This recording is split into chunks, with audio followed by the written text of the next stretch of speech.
Bonjour, nous vous présentons aujourd'hui le premier cours sur la conduite d'un processus d'élevage, composantes et fonctionnement d'un processus de production, première partie. Voilà donc un entretien de nature à déconcerter certains d'entre vous. Il n'entre pas dans les détails du savoir-faire de l'éleveur. Il survole au contraire de nombreuses questions, laissant l'amateur sur sa faim. En fait, c'est que l'objectif de cet entretien est plus subtil. Il s'agit de faire prendre conscience tout de suite et sans ambiguïté que se lancer dans l'aventure élevage, même à très petite échelle, c'est en accepter a priori un certain nombre de contraintes et d'obligations. Voyons cela.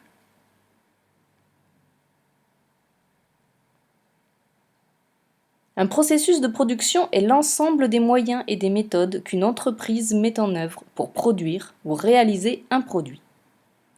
Il s'agit donc d'une notion très générale et relativement théorique. En effet, la notion même de processus de production est en complète évolution aujourd'hui.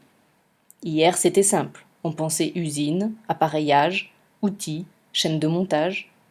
Mais aujourd'hui, une personne seule, correctement équipée en informatique et avec un bon carnet d'adresses, peut très facilement acheter et revendre à peu près n'importe quoi, à peu près partout dans le monde. Mais qu'est-ce qu'un produit ? Un produit est un bien ou un service susceptible d'être vendu par l'entreprise et donc susceptible de lui procurer un profit. Le processus de production d'une entreprise d'élevage est l'ensemble des moyens et des méthodes mises en œuvre pour produire des animaux susceptibles d'être achetés par une clientèle.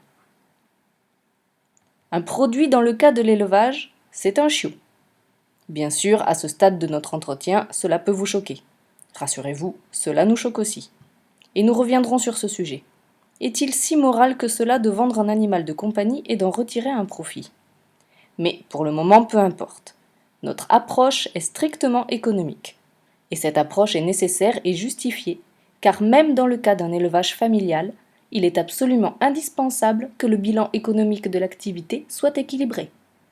Un élevage familial ne doit pas ruiner la famille qui l'accueille. Un élevage industriel ne doit pas faire faillite. Il y va de la bonne santé et de la survie des animaux eux-mêmes. Nous y reviendrons, mais un éleveur peut très bien disposer d'installations, de box, de parcs, ou encore de rien du tout de tout cela, mais décider de placer tous ses reproducteurs dans des familles. Les processus de production peuvent être très différents selon les cas.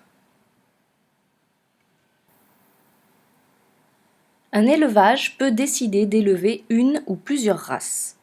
Le fait de diversifier les races peut permettre de faciliter l'écoulement des produits. Mais cette diversification limite la performance de l'élevage du point de vue génétique. C'est l'évidence.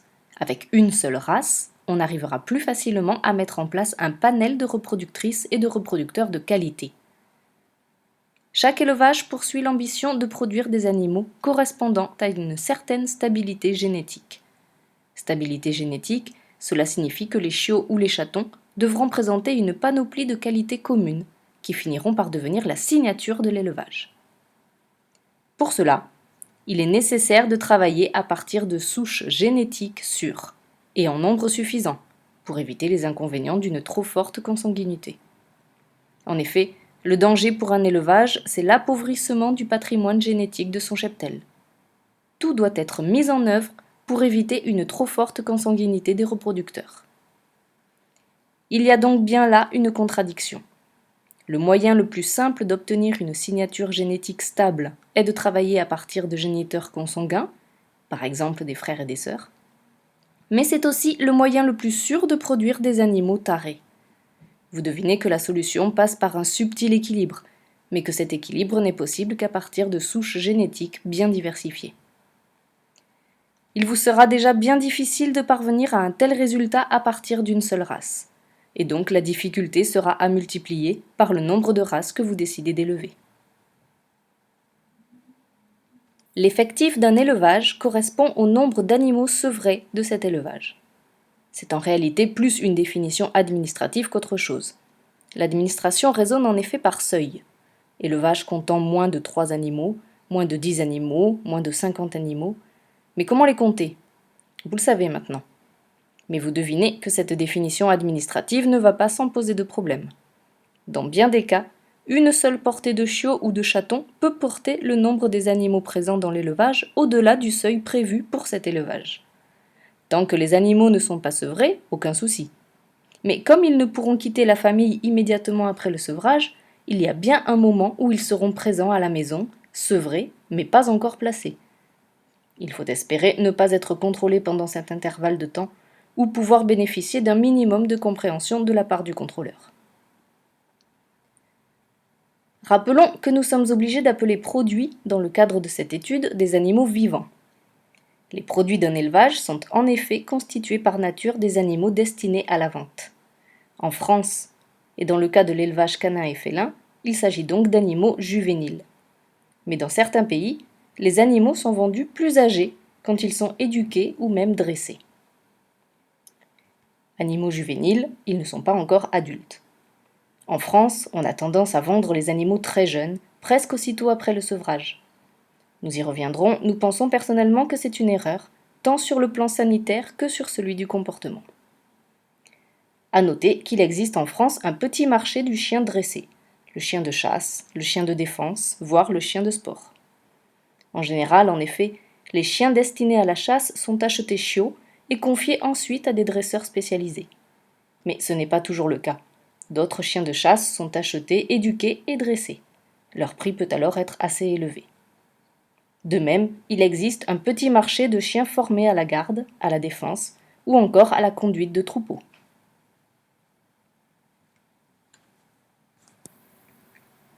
Le marché du chien adulte n'est pas non plus inexistant. C'est le cas par exemple des reproducteurs. Même si cela peut surprendre des amateurs sans expérience, il n'est pas rare que des éleveurs soient conduits à s'échanger des adultes reproducteurs. Il peut se produire aussi qu'un élevage ait plus de reproductrices qu'il ne souhaite en garder. A l'inverse, un autre candidat à l'élevage pourra se trouver ravi de se procurer des chiennes ayant déjà atteint l'âge de se reproduire.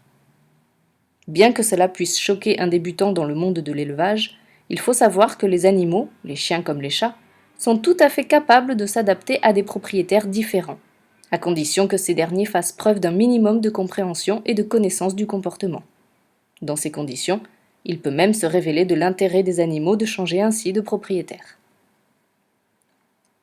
Les éleveurs ont tout intérêt à développer le marché du chien ou du chat adulte, et notamment le marché des chiens d'exposition au sommet de leur carrière d'exposition, et ou de reproducteurs entre 6 et 7 ans. Cette remarque mérite qu'on l'explicite. Nous le verrons plus loin, un élevage n'a aucun intérêt à faire reproduire des animaux au-delà de 6 ans. Il n'a pas non plus intérêt à multiplier la présence d'animaux en retraite.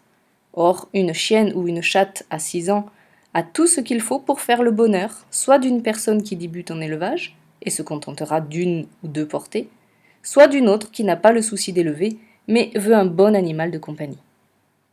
Ce qu'il faut savoir, c'est que des animaux qui ont vécu dans des élevages de qualité, ce qui est le cas le plus souvent des élevages familiaux, font preuve d'une stabilité de caractère, d'un équilibre, d'une bonne éducation, qui en font des animaux de compagnie véritablement parfaits. Nul besoin de leur enseigner la propreté ou les bonnes manières. Ils les connaissent souvent mieux que vous. Maintenant, faites la balance. D'un côté, un animal conservé dans un élevage où il risque de paraître malgré tout, et quoi qu'on fasse, plus ou moins en surnombre. De l'autre, un animal placé dans une nouvelle famille dont il devient le centre et le principal sujet d'affection. Cependant, il n'est pas interdit de vouloir conserver ses retraités à la maison. Individus et catégories d'animaux. Dans un élevage, on distingue en général les reproducteurs, les chiots sevrés, les chiots en croissance, les retraités. Parmi les reproducteurs femelles, on distinguera les femelles au repos, les femelles en gestation, les femelles allaitantes. Pourquoi ces distinctions de catégories? Pour une raison de bon sens. Ces différents animaux ne relèvent pas des mêmes soins. L'alimentation, les programmes de vermifugation, de vaccination seront bien différents pour les reproductrices, vous le devinez, selon qu'elles seront en attente d'accouchement, en période d'allaitement ou au repos. Dans les élevages industriels, ces catégories sont souvent regroupées dans des locaux différents.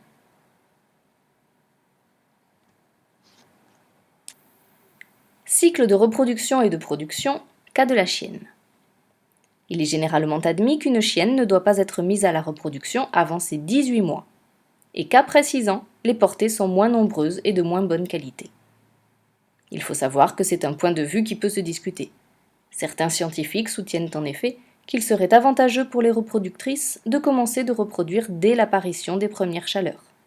L'activité hormonale liée à la gestation, loin d'être un frein au complet développement, faciliterait au contraire celui-ci. Et c'est un secret de polichinelle que nombreuses championnes de concours de beauté ont été mères avant la fin de leur première année. Maintenant, comment cela s'est-il passé du point de vue administratif ? Les animaux ne pouvant être inscrits à un livre d'origine que s'ils sont issus de reproducteurs eux-mêmes inscrits, âgés de plus d'1 an. Nous ne saurions vous le dire. Une femelle en bonne santé peut avoir 2 portées en 3 ans. Et c'est en général ce qu'il est conseillé de faire. Il n'y a aucune raison pour ne pas essayer d'obtenir le plus grand nombre de produits d'une reproductrice de qualité. Trop espacer les reproductions, c'est prendre le risque de limiter les chances de voir naître des animaux d'exception. 2 portées en 3 ans, un début d'activité de reproductrice à 18 mois, une fin d'activité autour de 6 ans, faites le calcul.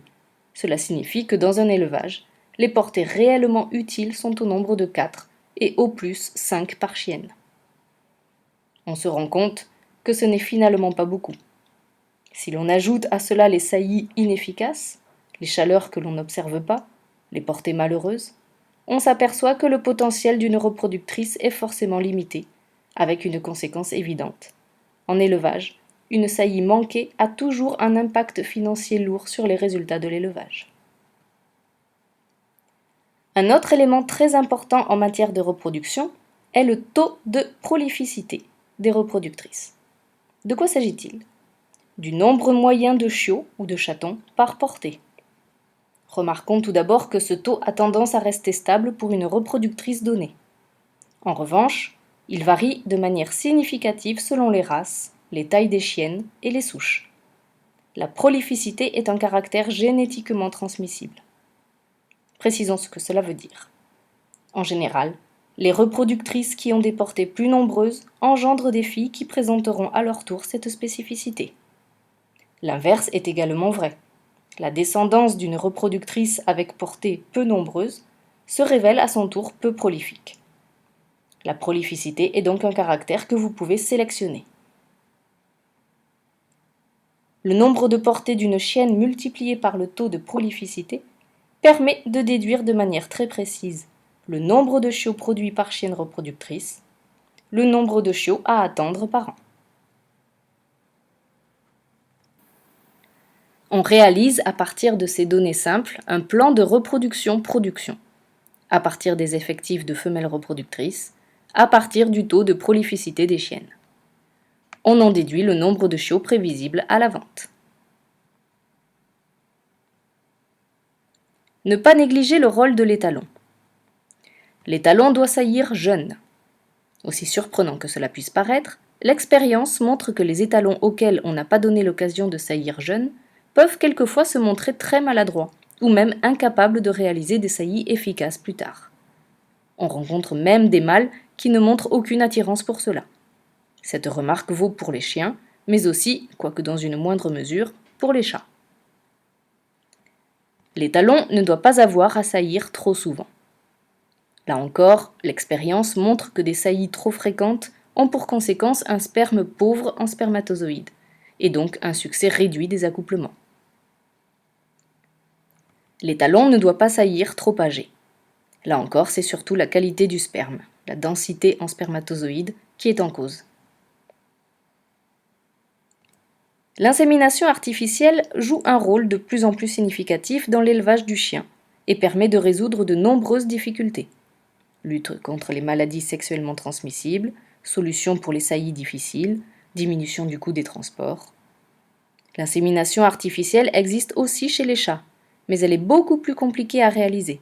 Elle est donc à réserver à des cas réellement spécifiques.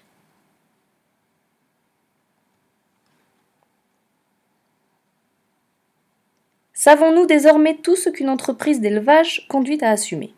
Certainement non. Mais il est temps de faire le point à l'aide d'un petit questionnaire de validation à votre disposition Puis c'est avec enthousiasme que nous pouvons aborder la deuxième partie de cet entretien. Bon test et à très bientôt. Merci de votre attention.